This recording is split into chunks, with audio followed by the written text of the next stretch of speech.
J'ai vécu sur 2 planètes. Première partie. Chapitre 1er. Atlantide, reine des vagues.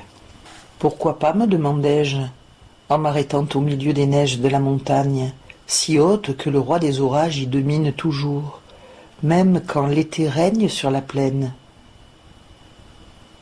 Ne suis-je pas un Atlante, un Poséidien, et ce nom n'est-il pas synonyme de liberté, d'honneur et de pouvoir? Mon pays natal n'est-il pas le plus glorieux sous le soleil, sous l'égide d'Unkal, Dieu suprême? Et de nouveau je me demandais, pourquoi, oui, pourquoi ne m'efforcerais-je pas de devenir l'un des hommes éminents de mon fier pays? Prestigieuse est la reine des mers, reine aussi du monde, car toutes les nations nous payent un tribut d'éloges et de marchandises, et toutes cherchent à nous imiter. Gouverner en Poséide, n'est-ce pas gouverner sur toute la terre? Je vais donc m'efforcer de gagner le prix, et j'y parviendrai. Et toi, lune pâle et froide, sois témoin de ma détermination. Puis, levant les mains, je criai encore. Et vous aussi, diamants scintillants du ciel. Quand il suffisait d'un effort résolu pour obtenir le succès, j'atteignais habituellement les buts que je m'étais fixés. C'est donc là que je formulais mes vœux, à une grande altitude au-dessus de la mer et de la plaine qui s'étendait sur 3500 kilomètres vers l'ouest, jusqu'à la cité royale de Kaifoul. Autour et au-dessous de moi s'élevaient des pics et des chaînes de montagnes, mais si vastes qu'ils fussent, ils paraissaient étriqués à côté du sommet où je me tenais. Tout autour de moi s'étendaient les neiges éternelles, mais ma pensée était si remplie de ma résolution de devenir puissant dans mon pays natal que je ne prêtais aucune attention au froid. En vérité, je m'apercevais à peine que l'air ambiant était aussi glacé que celui des plaines arctiques du lointain septentrion.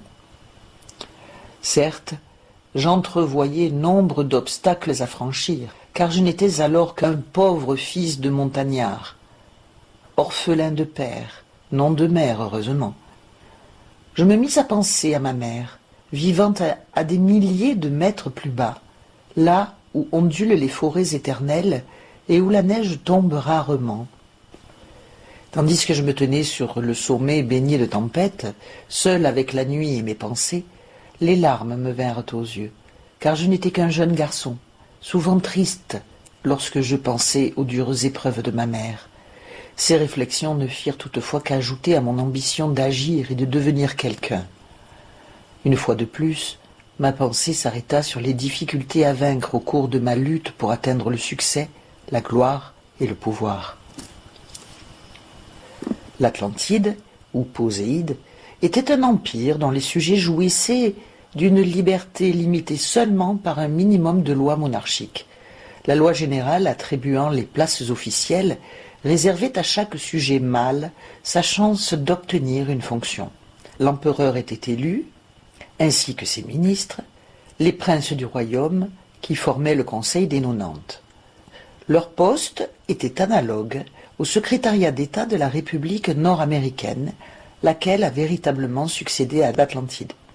Si la mort venait à réclamer l'occupant du trône ou l'un de ses conseillers, on faisait jouer la loi électorale. Autrement, elle ne fonctionnait pas, à moins de révocation pour indignité. De cette sanction, l'empereur lui-même n'était pas exempt. Le droit de vote appartenait à 2 grandes catégories sociales qui comprenaient toutes les classes du peuple, sans distinction de sexe. Le grand principe sous-jacent du système politique atlante pourrait se résumer ainsi. Une règle graduée pour mesurer le niveau d'éducation de chaque électeur, sans aucune considération de sexe.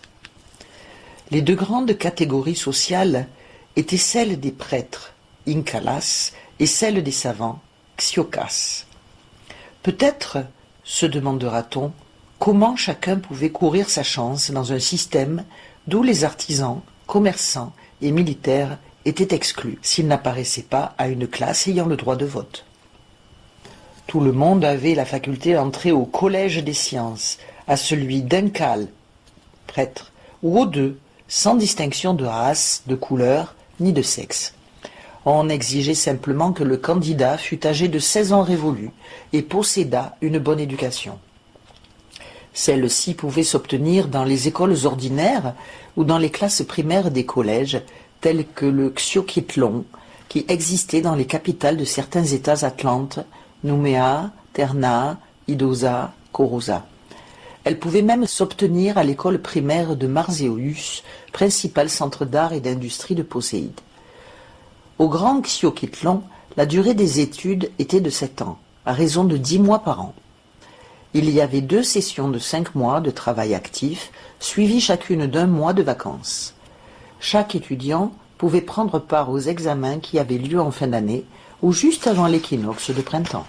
Nous reconnaissions la loi naturelle de la limitation de l'effort mental, en ce sens que les cours suivis étaient purement facultatifs.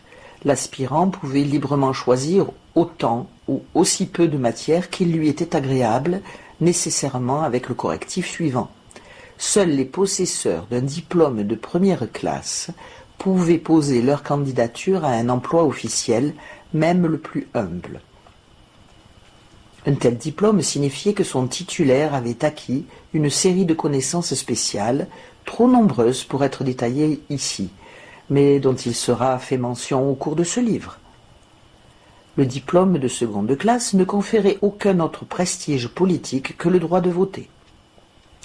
Mais si quelqu'un ne se souciait ni de voter ni d'être fonctionnaire, il gardait cependant le privilège de recevoir l'instruction gratuite dans n'importe quelle branche d'éducation.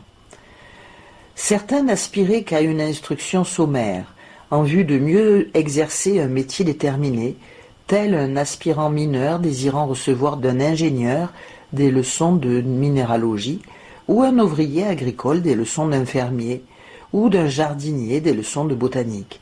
Ces gens peu ambitieux n'avaient aucune part au gouvernement.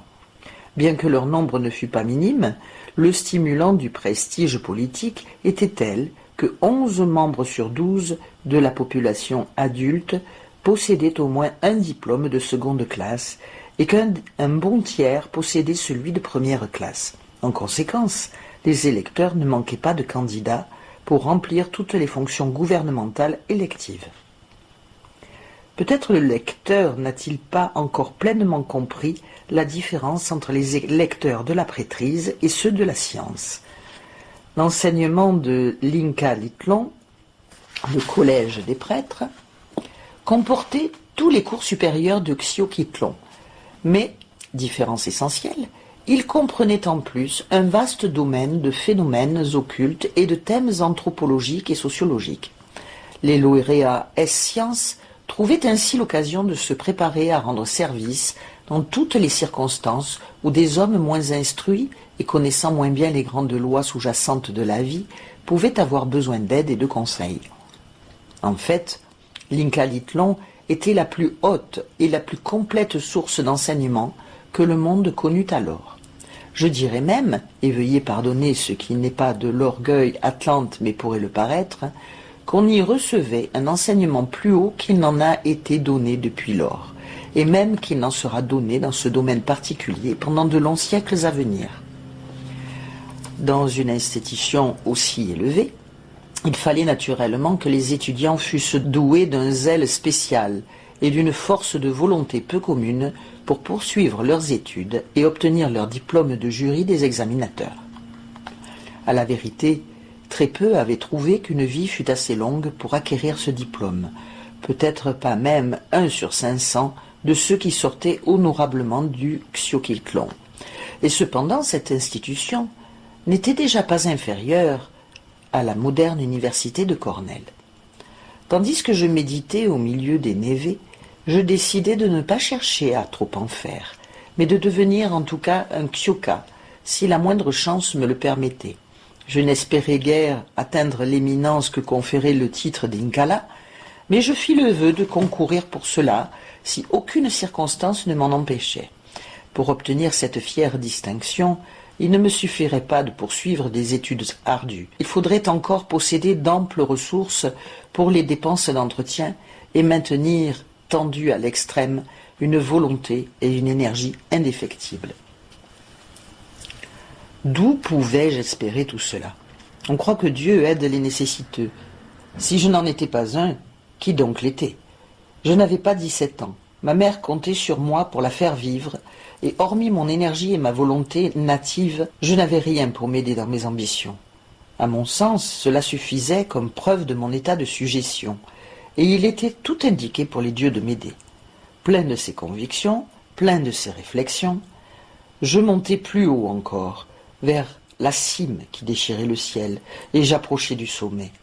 L'aurore était proche. Il fallait que je me tinsse sur la roche la plus haute pour saluer Enkal, le soleil, dès qu'il triompherait de Navas, la nuit. Autrement, le chef de toutes les manifestations, le seul vrai dieu dont Enkal portait le nom et dont il était le bouclier, pourrait ne pas accueillir favorablement ma prière. Non, il fallait qu'il voie le jeune suppliant n'épargner aucune peine pour lui rendre honneur. C'est pour cette unique raison que j'avais grimpé seul dans ces solitudes, sur cette pente de neige vierge, sous le dôme étoilé des cieux. Je me demandais à moi-même, y a-t-il une croyance plus glorieuse que celle de mes concitoyens? Tous les Atlantes n'adorent-ils pas le grand Dieu, la seule vraie divinité qui est représentée par l'éclatant soleil? Il ne peut rien exister de plus sacré ni de plus saint. Ainsi parlait le jeune garçon, dont la pensée mûrissante avait saisi la véritable inspiration de la religion exotérique, mais de qui l'autre religion, plus profonde et plus sublime, était ignorée et devait le rester pendant les jours de Poséide.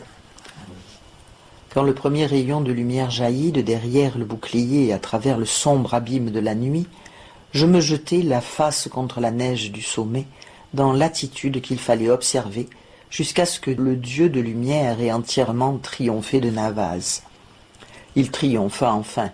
Alors je me levai, fis une profonde et dernière génuflexion, et redescendis sur mes pas, le long de cette terrible déclivité de glace, de neige et de roches dénudées. Celles-ci étaient noires et acérées, perçant leur manteau de glace et faisant ressortir les côtes de cette montagne incomparable qui s'élevait à plus de 4300 mètres au-dessus du niveau de la mer. Pendant 2 jours, tous mes efforts avaient tendu vers le sommet glacé en vue de m'y étendre, offrande vivante sur un autel surélevé, afin d'honorer mon Dieu. Je me demandais s'il m'avait entendu et remarqué. Si oui, s'en préoccupait-il? S'en souciait-il assez pour ordonner à son vice-régent, le dieu de la montagne, de m'aider? Sans savoir pourquoi, je me tournai vers ce dernier, espérant en une sorte d'aveugle orgueil qu'il me révélerait quelque trésor, ou bien... Mais quel est ce reflet métallique sur le rocher dont mon piolet a explosé le cœur au rayon du soleil matinal? De l'or? Oh, Enkal, est-ce vrai? De l'or jaune et précieux? Oh, Enkal, criai-je en répétant son nom, sois loué pour avoir si vite répondu à ton humble suppliant. Dans ma gratitude pour le Dieu de tous les êtres, le sublime, dont le soleil et son bouclier projetaient ses glorieux rayons, je m'agenouillai, tête nue dans la neige, puis je regardai à nouveau le trésor.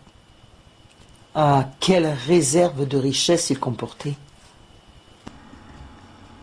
Tandis que le quartz se fendait sous mes coups redoublés, les morceaux en restaient cimentés par le métal précieux, tellement son épaisseur était grande dans la gangue.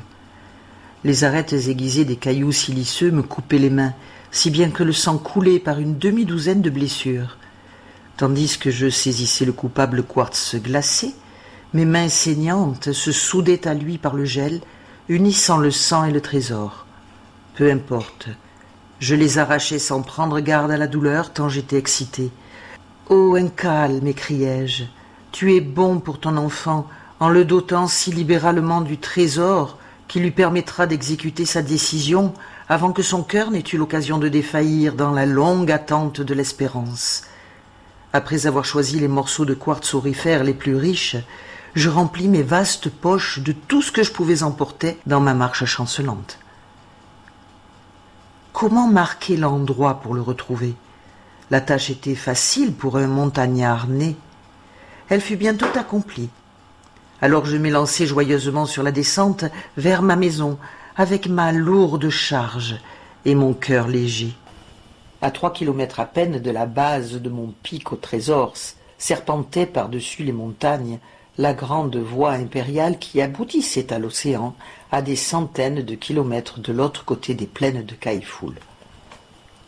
Une fois cette route atteinte, la partie la plus fatigante du trajet serait accomplie, bien qu'elle ne représentât pas plus d'un cinquième de la distance globale. Je donnerai une idée des difficultés que l'on rencontrait à escalader cette montagne géante ou à en redescendre, en disant que les 500 derniers mètres de l'ascension ne pouvaient s'effectuer que par un seul chemin tortueux, une gorge étroite, simple fissure volcanique, offrait aux pieds une prise des plus précaires. Partout ailleurs, les faces de la montagne étaient formées d'à-pics infranchissables. Ce maigre support n'existait que sur les premiers 300 mètres. Ensuite, la fissure s'interrompait. Vers son extrémité supérieure, il y avait une petite grotte, un peu plus haute qu'un homme, et susceptible de contenir une vingtaine de personnes. Au fond de cette grotte s'ouvrait une galerie plus large que haute, dans laquelle on pouvait accéder en rampant. L'aventureux explorateur était ensuite forcé de descendre une pente assez forte. Mais pendant les 12 premiers pas, le plafond de la galerie se relevait au point que l'on pouvait presque se tenir debout. À son point le plus bas, la galerie serpentait, puis s'agrandissait à nouveau en un tunnel ascendant tortueux, dont les parois offraient aux pieds des aspérités suffisantes pour rendre le parcours sans danger. Pourtant, ce tunnel montait à 40 degrés d'inclinaison et parfois davantage.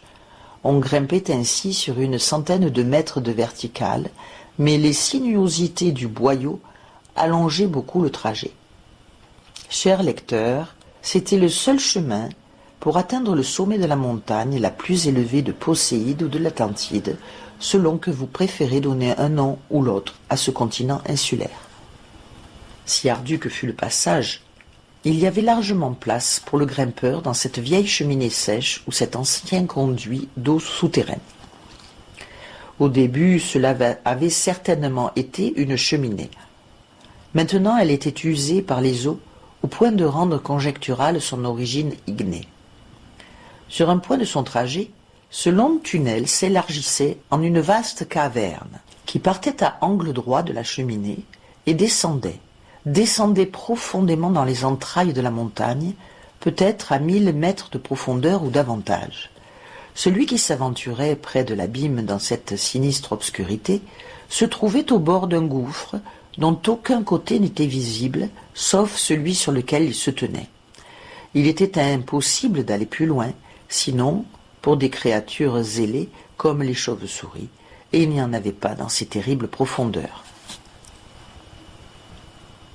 Aucun son ne se réfléchissait dans ce vide immense. Aucun rayon de lanterne ne révélait l'autre paroi. Il n'y avait rien d'autre qu'une mer d'encre d'un noir éternel. Cependant, le gouffre ne m'inspirait aucune frayeur. Il me fascinait plutôt.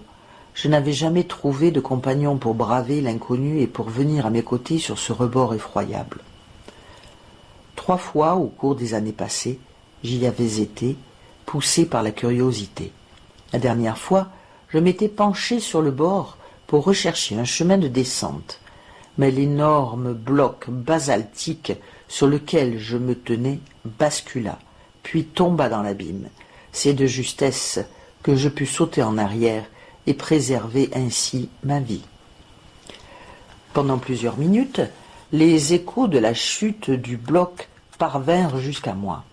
Ma torche l'avait accompagnée, et chaque fois qu'elle heurtait la paroi, elle projetait des étincelles semblables à des lucioles, jusqu'à ce qu'elle eût finalement disparu. Je fus laissé dans une obscurité profonde, tout tremblant encore du danger couru, et obligé de retrouver mon chemin vers la sortie, à défaut de quoi il ne me restait plus qu'à mourir. Depuis lors, je n'avais plus eu envie d'explorer le gouffre. J'avais toutefois bien souvent parcouru la cheminée entre la caverne abyssale et la sortie sur le flanc de la montagne, 200 mètres au-dessous du sommet. Que de fois j'avais passé par l'endroit où le hasard d'un coup de piolet m'avait révélé le trésor de minerai. Mais je n'avais jamais découvert le précieux dépôt avant de l'avoir demandé à un cal, sous la pression de la nécessité où je me trouvais. Dès lors, quoi d'étonnant à ce que j'éprouvasse une foi absolue dans les croyances religieuses de mon peuple? En quittant le sommet neigeux, il me fallait quitter la lumière du soleil et l'air pur pour entrer dans une obscurité dense et une atmosphère légèrement sulfureuse. En abandonnant la clarté du matin, j'échappais aussi au froid terrible de l'altitude, car l'intérieur du tunnel était chaud. Je parvins enfin à la grotte, dominant la fissure de 300 mètres qui allait me guider vers les pentes plus aisées du tiers médian de la montagne. Je m'arrêtai dans la grotte. Fallait-il retourner chercher une autre charge de minerai ou rentrer directement à la maison? Je finis par me décider à refaire l'ascension et me trouver une fois de plus à l'endroit de mon trésor.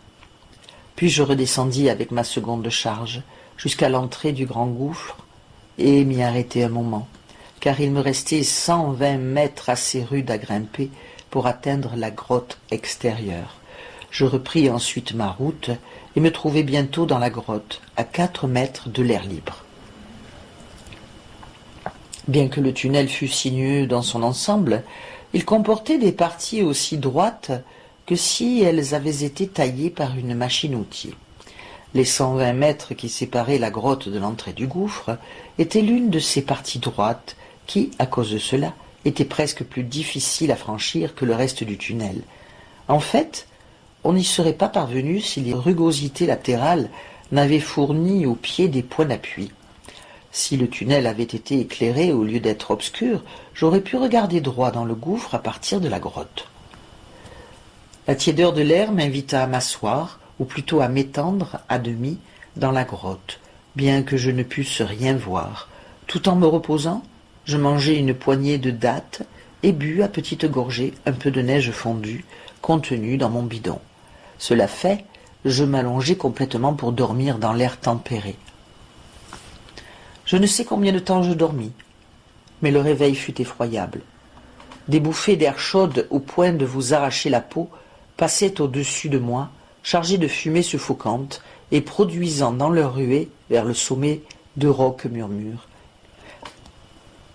De l'haleine ardente du gouffre montaient des hurlements et des gémissements qu'accompagnait le bruit d'énormes explosions et d'assourdissantes détonations. Plus terrifiante que tout était la lueur rouge réfléchie par les parois du gouffre, où je pouvais maintenant plonger mon regard sans obstacle. Dans ces profondeurs brillaient des éclats de gaz enflammés, rouges, verts, bleus et multicolores. Pendant un moment, la peur me paralysa et je restai à contempler cet enfer d'éléments flamboyants. Je savais que les lueurs et la chaleur, toutes deux momentanément croissantes, ainsi que le bruit et les secousses de la montagne, annonçaient tous le même phénomène, une éruption volcanique active. À la fin, l'envoûtement qui engourdissait mes sens fut rompu par l'apparition d'un jet de lave fondue, projeté de plusieurs mètres dans la galerie par une explosion à l'intérieur du gouffre. Alors je me levai et m'enfuis. Je traversai précipitamment la grotte et rampai avec une hâte et une énergie folle à travers l'entrée horizontale qui ne m'avait jamais paru si basse. J'avais oublié que je portais de l'or dans mes poches, et le fait ne me revint à l'esprit qu'au moment où j'éprouvais l'action retardatrice du précieux minerai. Au milieu de mon effort de fuite, j'avais regagné un certain calme, et ma présence d'esprit restaurée m'incita à ne pas jeter mon trésor. La réflexion me convainquit que le danger, bien que menaçant, n'était pas imminent. Je retournai donc en rampant dans la grotte, y repris un sac que j'y avais laissé, et le remplis de tout le minerai que je pouvais porter. Je dénouai ensuite de ma poitrine une courroie de cuir et une corde d'une 12aine de mètres. J'attachai le sac à un bout et nouai l'autre bout à une pointe de rocher. Je laissai filer le sac et descendis après lui. Puis, par une secousse, je détachai la corde de sa pointe de rocher et répétai maintes fois cette manœuvre. Je parvins de la sorte au bas de la fissure avec la majeure partie de mes 2 charges de minerai. À partir de là, mon chemin suivait une arête rocheuse assez étroite, mais suffisante pour former un chemin facile. Je venais d'aborder cette arête lorsque je me retournai pour jeter un coup d'œil en arrière sur le chemin que j'avais parcouru. À cet instant, se produisit une secousse tellurique presque suffisante pour me jeter à terre, et de la petite grotte où j'avais dormi, je vis sortir une bouffée de fumée, puis une lueur rouge, de la lave. Elle gicla vers le bas, en une cascade ignée, formant un spectacle superbe à la tombée du jour, car le soleil n'était pas encore couché. Le sommet de la montagne était à l'ouest de mon arête, de sorte qu'à l'approche de la nuit, je me trouvais dans une ombre profonde. Je m'enfuis le long de l'arête, après avoir passé mon sac et la majeure partie du contenu de mes poches à l'endroit que je jugeais le plus sûr, bien haut au-dessus de la gorge où la lave serait forcée de couler. Une fois à bonne distance, je m'arrêtai pour me reposer et promener mes regards sur le torrent de feu qui se ruait dans la gorge, assez loin à ma droite, mais bien en vue. Et je pensais, au moins maintenant que la force née de mon excitation s'est dissipée, j'ai autant de minerai dans mes poches que j'en puis porter. Il semble y avoir plus d'or que de quartz, de sorte que même si je ne peux rattraper le reliquat, j'ai une fortune en réserve, qu'Enkal soit loué pour cela. Dans mon inexpérience, je ne pouvais me rendre compte dans quelle mesure mes 10 kilos de quartz aurifère étaient insuffisants pour faire face aux dépenses de 7 années d'études au collège. De plus, il s'agissait du collège de la capitale, où les frais sont plus élevés qu'ailleurs. Mais c'était indéniablement le plus grand trésor que j'eusse jamais possédé ou même contemplé. C'est pourquoi j'étais satisfait. À la vérité, la croyance en une providence toute puissante est indispensable à la plupart et même à tous les hommes. La seule différence entre eux, c'est que la divinité dont les hommes de grand savoir ont besoin doit disposer d'une puissance se rapprochant davantage de l'infini que celle des dieux nécessaires aux gens moins expérimentés. Ceux qui comprennent que la vie est illimitée projetteront leurs pensées sur un Dieu à peu près omnipotent en regard de la conception qui suffit à satisfaire la mentalité ordinaire. Dès lors, peu importe que la déité adorée soit une idole de pierre ou de bois, une forme inanimée quelconque ou un esprit suprême de nature androgyne, les grands êtres qui président au cours des événements et appliquent la loi du karma instaurée par le Dieu éternel voient le degré de foi dans le cœur des hommes et n'admettent pas que la loi suive toujours son cours rigide sans être tempérée par la miséricorde. S'ils laissaient l'action desséchante de la tristesse et du désespoir tuer la confiance dans les idoles, les dieux animés, ou le suprême esprit de Dieu, alors la bonté humaine pourrait trembler pour sa sûreté et son maintien. Une telle catastrophe ne pourrait s'harmoniser avec Dieu. La loi ne permettra donc jamais qu'elle se produise. Il en était ainsi de ma croyance en Enkal, partagée par mes concitoyens. Enkal, conception purement spirituelle, n'existait que dans la pensée de ses adorateurs. Elle s'ajoutait à la foi dans la cause éternelle, dont aucune intelligence à aucune époque n'a jamais pu sainement douter. Cette croyance était noble, poussait à une haute moralité et nourrissait la foi, l'espoir et la charité. Sans doute, l'Enkal personnel était symbolisé par le bouclier de l'éclatant soleil, mais que restait-il d'inexistant, sauf dans le cerveau des hommes? Notre concept, Atlante, remplaçait pour nous l'esprit de vie, père de tout. C'était suffisant pour obtenir que l'on observât les principes censés plaire le plus à Enkal. De tout temps, les anges du suprême Dieu incréé ont donné leurs soins aux enfants du Père.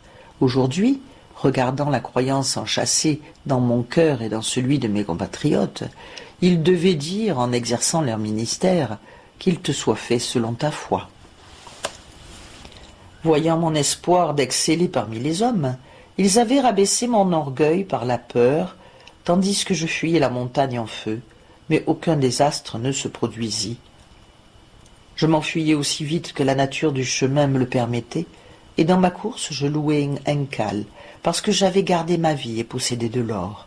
L'esprit de vie fut miséricordieux, car je ne sus pas combien mon trésor était insuffisant pour mes besoins, avant que la piqûre du désappointement n'eût été écartée de moi par la découverte d'une réserve bien plus abondante. Sur plusieurs kilomètres, mon chemin suivait une arête en lame de couteau. En beaucoup d'endroits, des précipices béants s'ouvraient à côté du sentier, au point que je dus me servir de mes mains et de mes pieds pour passer. Parfois, parois à pic encadraient le sentier, qui devenait très étroit. J'étais reconnaissant envers Rincal pour les moindres circonstances heureuses et le remerciais de ce que le dieu de la montagne ne se démena pas sous forme de secousses telluriques pendant que je me trouvais dans ces positions périlleuses. À 5 kilomètres de mon point de départ, j'arrivai au bord d'un précipice effrayant, tandis qu'une paroi verticale se dressait au-dessus de moi. Seules éclairaient mon chemin les lueurs de la montagne en feu.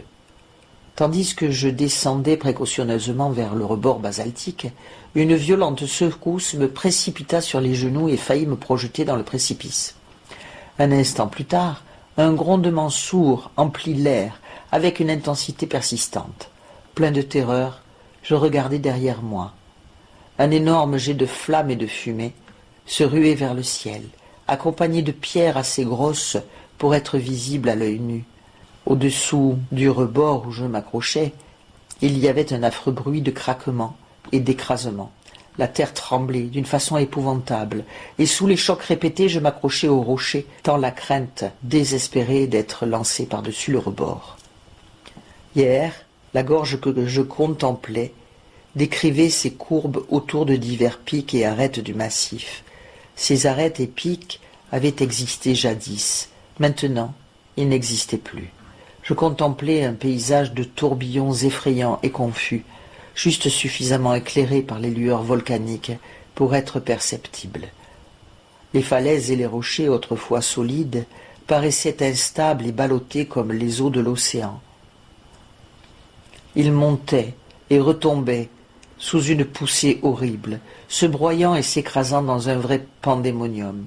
Par-dessus le tout, des cendres retombaient en douches épaisses et ininterrompues, tandis que poussière et vapeur volcanique emplissaient l'air et s'étendaient tel un voile funéraire sur un monde apparemment en train de mourir.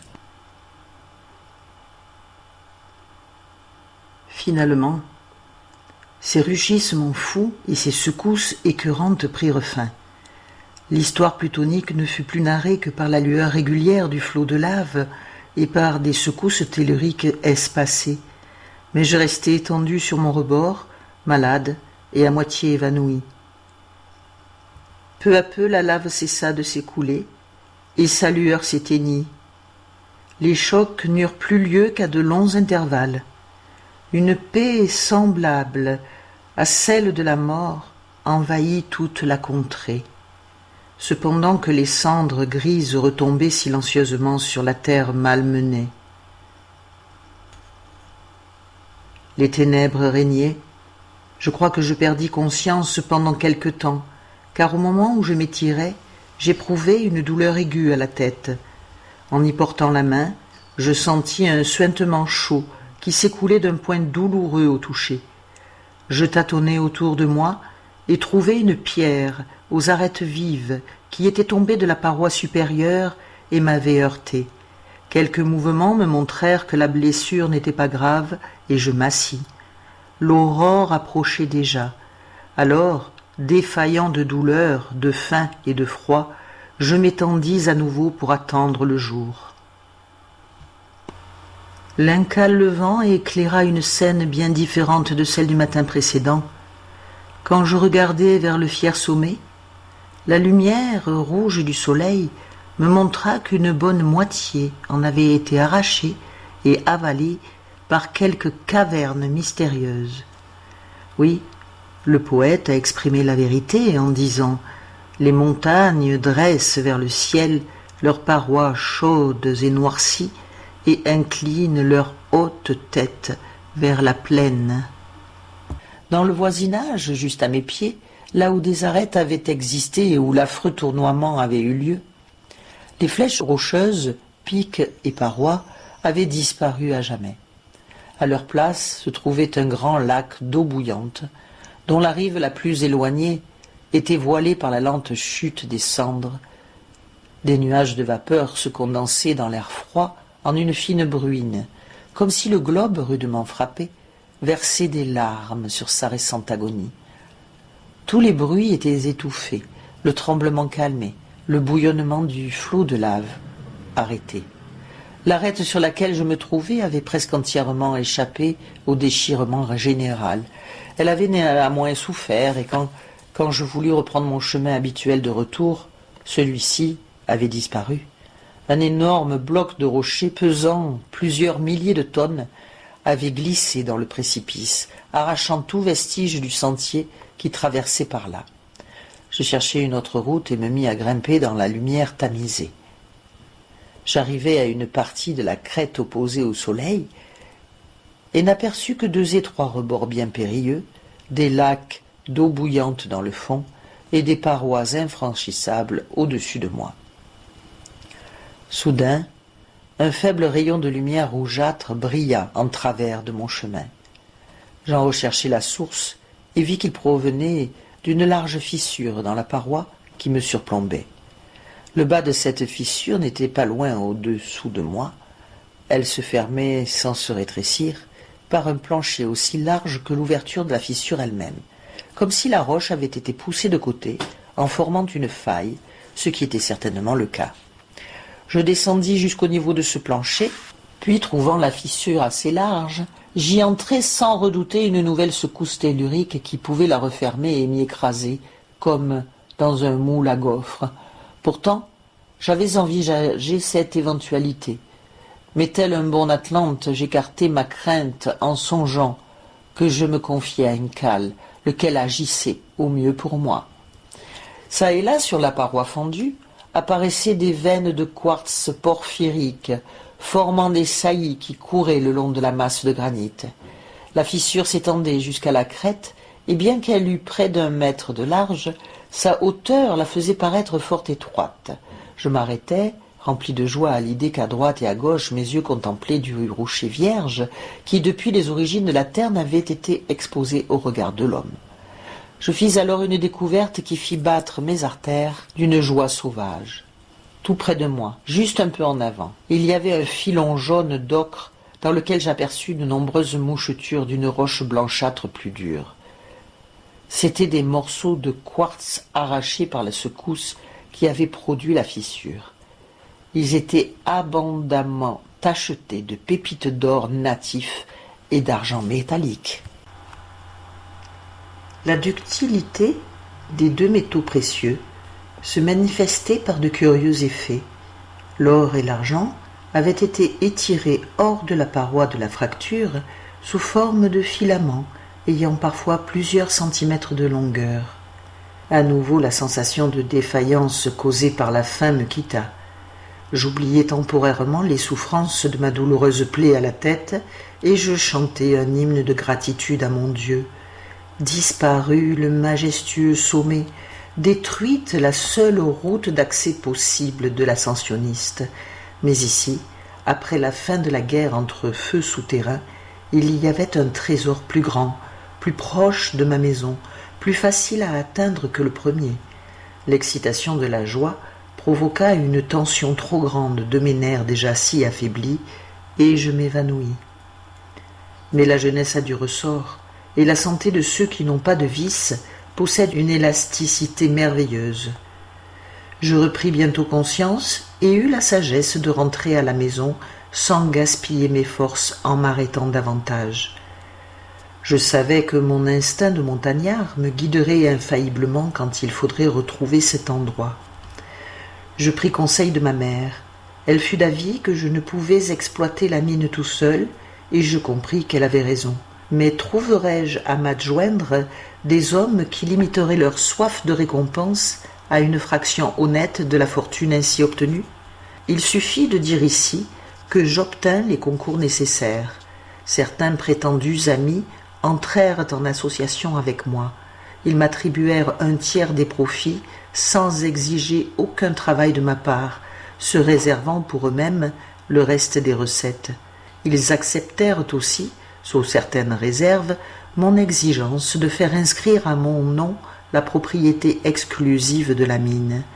Je leur fis signer un papier à cet effet, et ils durent le sceller du sceau le plus sacré qui existât en Atlantide, à savoir la position de leur signature tracée avec leur propre sang. J'insistais sur ce luxe de formalité dans la crainte incoercible de voir ces gens prétendre avoir découvert la mine eux-mêmes et méconnaître ainsi tous mes droits. Aujourd'hui, je sais que mes soupçons étaient fondés.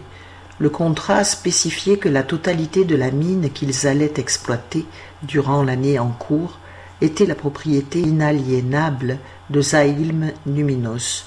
Seule l'existence de cette clause les empêcha de me dépouiller comme ils en avaient l'intention. La clause ne mentionnait pas spécialement l'inventeur de la mine, mais stipulait en termes indiscutables que le droit à la propriété était attribué au porteur de mon nom. En cas de contestation, je n'aurais pas à prouver comment j'en étais devenu titulaire.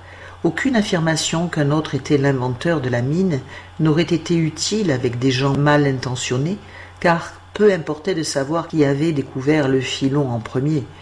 Le fait subsistait que j'en étais le propriétaire. Cela me valait tous les avantages et la protection complète de la loi. Du moins, dans mon ignorance, c'est ce que je croyais. Mes associés étaient moins ignorants. Ils savaient que le contrat était illégal, donc sans valeur. Un jour vint où j'appris tout. Les lois de l'Atlantide faisaient de chaque mine la source d'une dîme au profit de l'Empire, et toute mine exploitée sans tenir compte de cette obligation légale était sujette à confiscation. Mes partenaires, poussés par leur avarice, gardèrent secret notre accord, tout en exploitant la mine, ce qui les rendit complices d'une violation de la loi, faute de quoi ils auraient pu en devenir propriétaires légaux en dénonçant simplement mes agissements aux plus proches agents du gouvernement. Mais à l'époque, je ne connaissais pas la loi, et mes deux associés crurent habiles de se taire, parce qu'ils ne savaient pas tout, et croyaient ne pratiquer qu'une entorse vénielle à certains règlements. C'est ainsi que le secret fut conservé en attendant sa révélation ultérieure. Maintenant que je disposais des ressources voulues, l'étape suivante consistait à déménager de la campagne vers la cité de l'empereur. Je passerai sous silence nos adieux à notre vieille maison de la montagne et notre nouvelle installation à Caïfoul.